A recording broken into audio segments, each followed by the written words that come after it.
Hello everyone, happy morning to all. Today I am going to teach you a new chapter for grade 4. A new chapter for grade 4. Before going to start the lessons, I want to tell you some information based on your lessons. I want to tell you some information based on your lessons. Okay kids, in this world, every living organisms needs food for their growth and to carry out their daily life activities. For their growth and to carry out daily life activities. So, each human beings and animals needs food for their growth and development. Every human being and animals needs food for their growth and development. Okay. So, in somewhat the humans take food in different varieties and also he made a correct interval of time for taking their food. He made a correct interval of time to taking their food. For example, at morning we take breakfast. At the afternoon we take lunch. At night we take dinner. In between afternoon and night time, at evening time we have take at tea and coffee with snacks. We have take tea and coffee with snacks. Okay. So likewise the human beings take their foods in different intervals of times and in different varieties of foods. So likewise the animal also take their food for their categories, based on their categories. So the animals are categorized into three types. The animals are categorized into three types. The first one is herbivorous animals. The first one is herbivorous animals. The herbivorous animals usually take foods for the plants. The herbivorous animals usually take foods in the plants. That is plant eating animals. Example, cow, goat, deer, zebra, elephant, giraffe, sheep, etc. Okay. So likewise, the carnivorous animals take the food from other animals. The carnivorous animals eat food of the other animals. That means the flesh of the other animals. So for examples, lion, tiger, leopard, hyena, etc. Okay. So likewise, the third one is omnivorous animals. Omnivorous animals. These animals take both plants and flesh of other animals.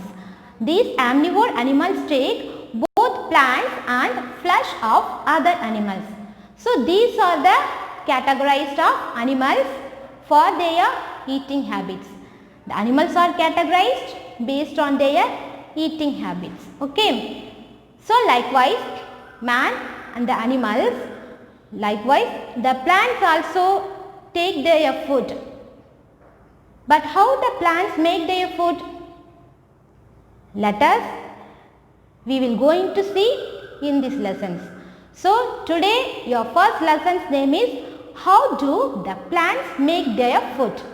How do the plants make their food?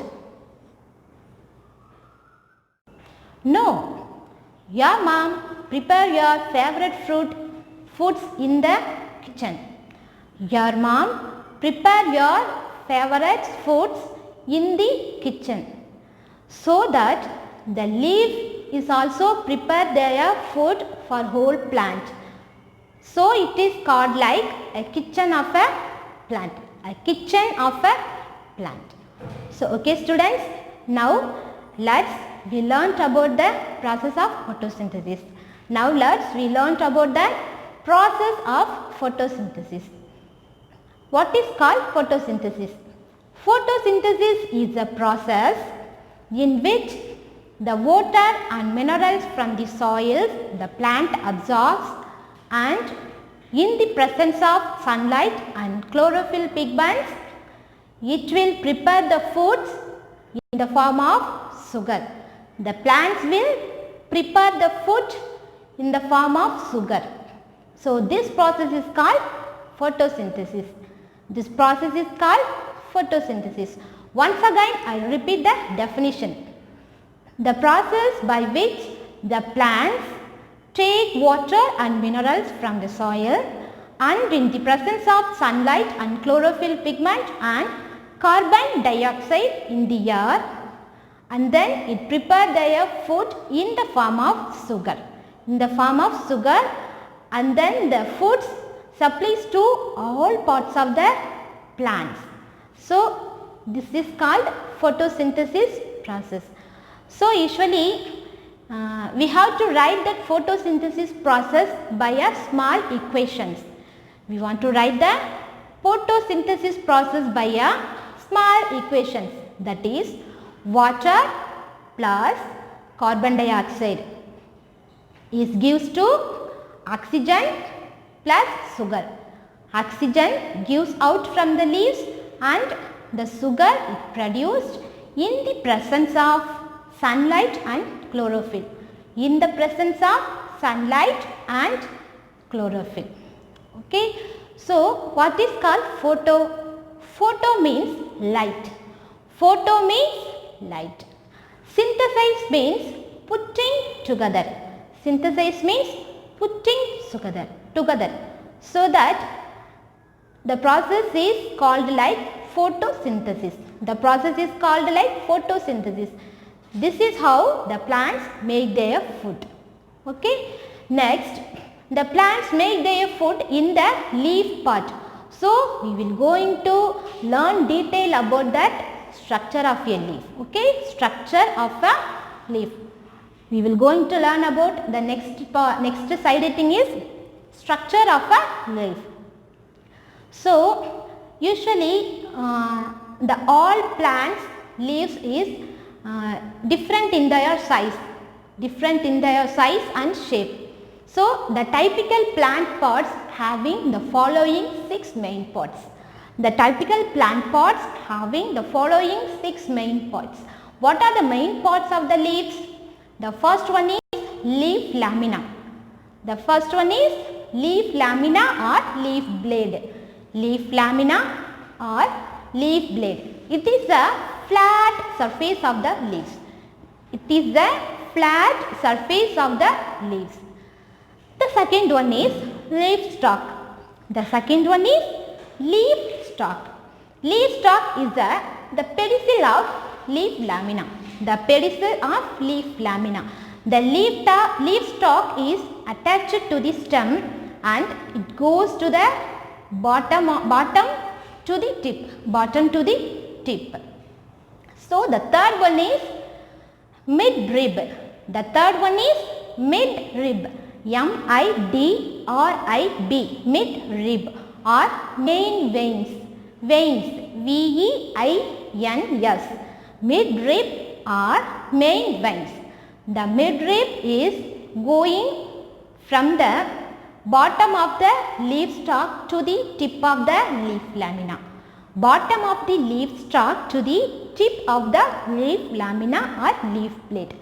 It will supply the water from the stems to all parts of the leaves through the side vines. It will supply the water from the stems through the side vines to all parts of the leaves. So, what is called side vines? Side vines. SIDE. Side. VEINS. Vines. Side vines is arising from the midrib. That means main veins. From the main veins, the side veins will be arising and goes to the all parts of the leaf lamina. It will give the support and shape to the leaf. It will give the support and shape to the leaf. The next part is stomata. The next part is stomata. Normally in previous class did you learn about that stomata? That is a tiny small opening on the leaflet. The tiny small opening that located under the leaf blade. From this tiny small opening, the air will be transported. The carbon dioxide absorbed by the stomata and the oxygen released out through the stomata. The carbon dioxide absorbed and the oxygen released out through the stomata. So, it is very important for the leaves. It is very important for the leaves. This process is called transpiration. This process is called transpiration. The next and last main part of the leaf is chlorophyll. The last main part, the major part of the leaf is chlorophyll. So, normally we can't see the chlorophyll with our naked eyes.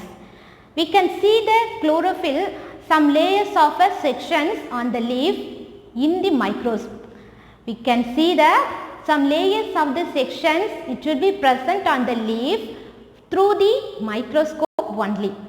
So, inside the layers there is a little green color substance is present, that is a chlorophyll pigment. The chlorophyll pigment is green in color, so that it gives the green color to the leaves, so that it gives the green color to the leaves. Let's recall the parts of the leaves. What are they? The 6 main parts: leaf lamina or leaf blade, leaf stalk, midrib, side veins, stomata and chlorophyll. So, these are the parts of the leaves. Next we will going to learn about storehouses of food. Storehouses of food. So, what happens to the food that is prepared by the plants? What happens to the food that is prepared by the plants? The food is used by the plants for their growth. The prepared food is used by the plants for their growth, and also it is used the food for repair their damaged parts. And the extra food is stored in the form of starch in different parts of the leaves, the plants. The extra food is stored in the form of starch in the different parts of the plant, such as roots, stem, leaves, seeds, flowers and roots. So, first of all, the extra food is stored in the root part. Often we have take the root parts for our food. Root parts for our food. So, for example, turnip, beetroot, carrot, radish, potato. So, these are the root parts we should taken for our food. So, the next thing is leaves. Next one is leaves. Leaves like the spinach leaf, the greens are having the extra food. Okay. Next seeds. Seeds like soya beans, green grams and Bengal grams and nuts and peas and also the cereals and pulses. So, these are the seed list we have to taken, and the extra food is stored in the seed forms. Okay. So, after that the flowers, the extra food is stored in the plants in the form of flowers. For example, broccoli and cauliflower. Okay.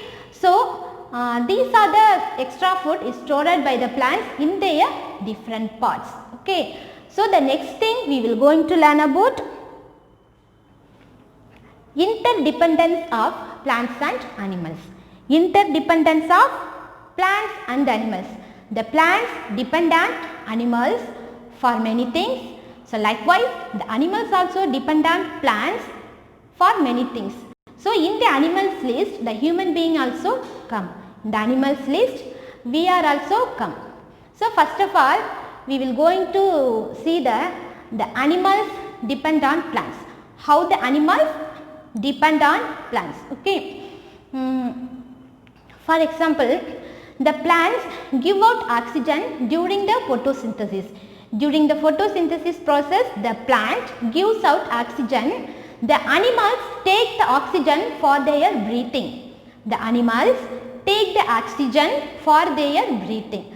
And the animals depend on plants for their foods. The animals depend on plants for their foods. For example, that is the herbivorous animals, that is cow, geese, goat, sheep, zebra, giraffe, elephant, etc. Okay. Likewise, the carnivorous animals eat the other animals, that is the carnivorous animals eat the herbivorous animals. So indirectly the plant is going into the goes to the food of carnivores, So likewise, and also the human beings, we will get more foods from the plants. Each and every parts of the plants we are used as our food. Okay. So next, how the plants depend on animals. How the plants depend on animals. So the plants depend on animals for the process of carbon dioxide. During the photosynthesis, the plants used the carbon dioxide from the air for their synthesizing of food. So from where the leaves get the carbon dioxide? From animals, because the animals and human beings released carbon dioxide during our breathing. In that carbon dioxide the plants intake and it release the oxygens. And also the plants take nutrients from the animals' wastes and some dead bodies, death and decay of animals, and from death and decay of animals also the plants get the nutrients. Okay. And then dispersal of seed. Dispersal of seed is made by the animals only. So the seed will be taken far away from the places of the plants, and in that place the seed get to germinate and give a new plant. So likewise, the plants depend on animals and human beings for in many processes and many ways.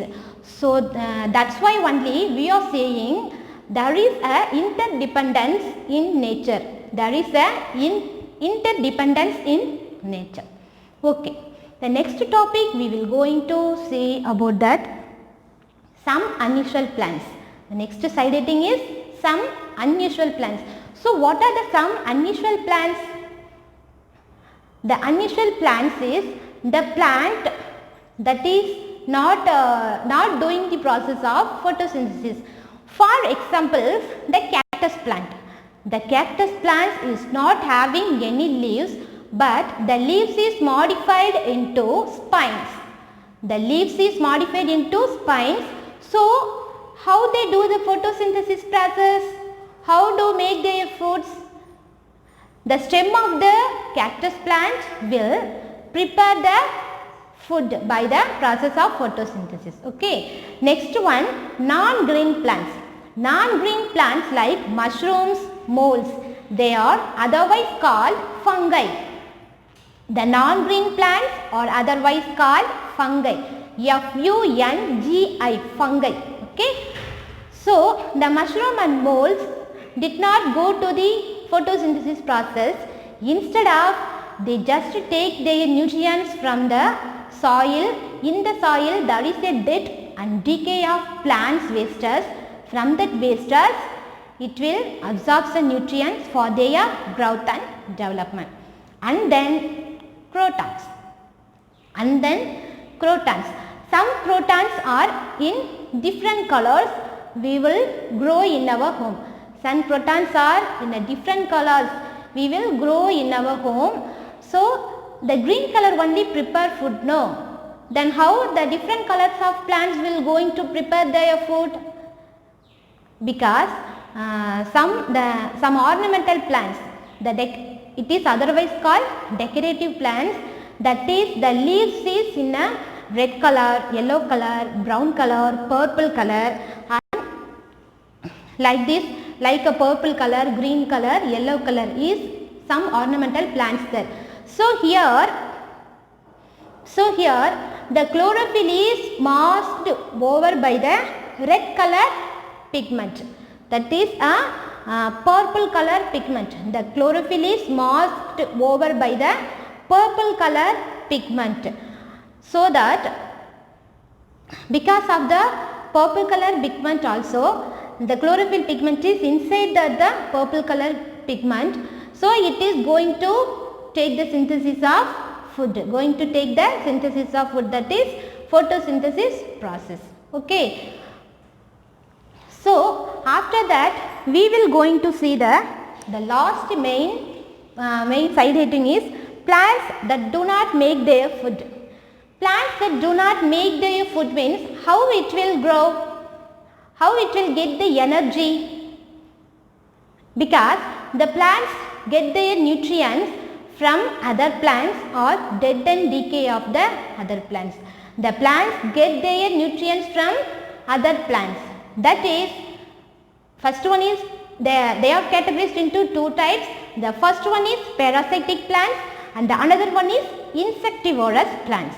The first one is parasitic plants and the another one is insectivorous plants.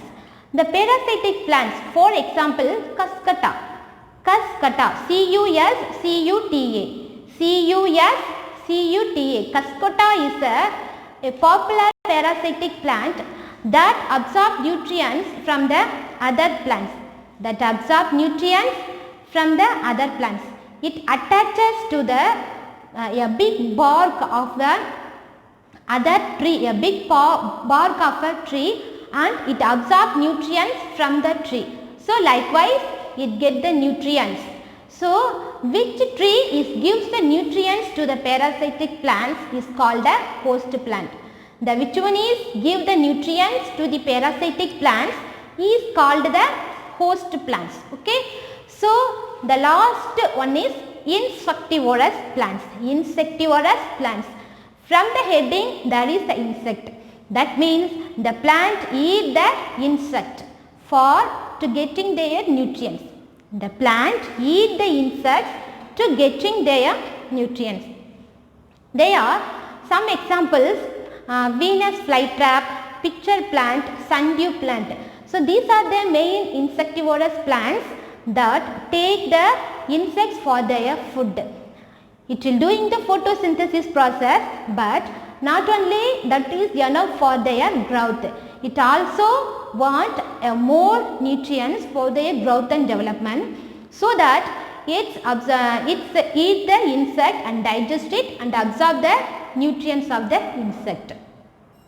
So the pitcher plant is in water jar shape. The pitcher plant is water jar shape. There is a big bottom and one handle and one cap. Likewise the pitcher plant is there. Whenever the small insects come nearby the pitcher plant, inside the bottom there is a sweet nectar is there. Nectar means honey. N-E-C-T-O-R, nectar. That means honey. The honey is having a odor, that means fragrance, a good smell.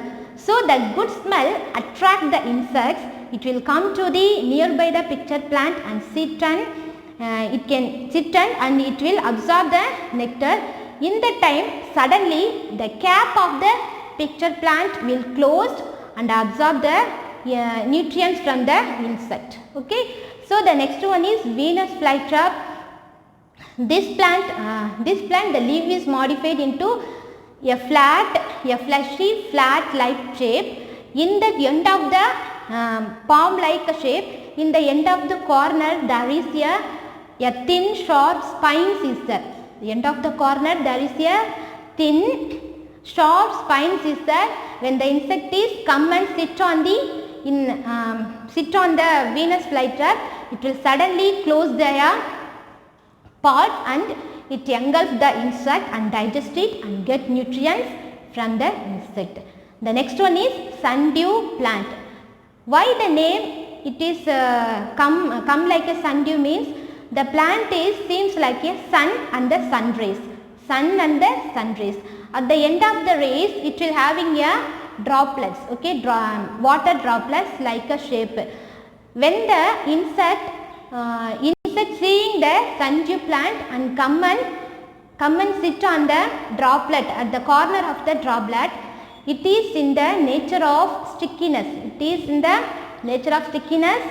By the stickiness, the insects stick on the sundew plant. It is a root hair-like structures. So it will died in that place, and from the dead insect, the sundew plant absorb the nutrients and then it get the nutrients. Okay dears, I hope you all learnt these things thoroughly. Once we will going to recall the parts. First, what are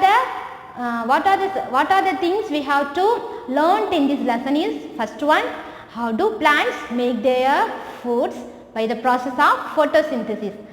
The second one is structure of a leaf. There are 6 main parts. The third one is storehouses of food. The fourth one is interdependence of plants and animals. Fifth one is some unusual plants. What are they?